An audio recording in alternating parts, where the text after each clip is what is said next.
পশ্চিম চামটা সীমান্তে ভারতীয় চোরা কারবারিদের গাঁজা পাচারের চেষ্টা ব্যর্থ হয়। বিএসএফ এর অভিযান চালিয়ে উদ্ধার করে অবৈধ আগ্নেয়াস্ত্র ও গাঁজা। রবিবার দুপুরে বিএসএফ এর তরফে এই তথ্য জানানো হয়।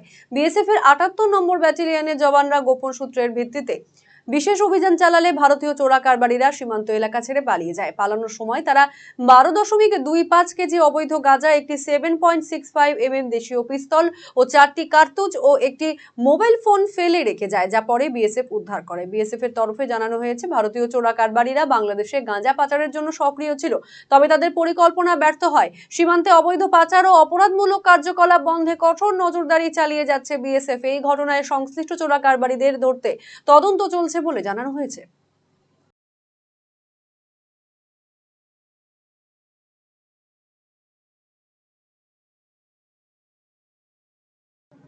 রায়গঞ্জবাসীদের জন্য সুখবর। যারা দীর্ঘদিন ধরে পেটের সমস্যায় ভুগছেন তাদের জন্য রায়গঞ্জ দিশারিতে আসছেন ব্যাঙ্গালোরের প্রখ্যাত গ্যাস্ট্রোএন্টারোলজিস্ট ডাক্তার ইরশাদ আলী, এইচএমডি, ডিএনবি।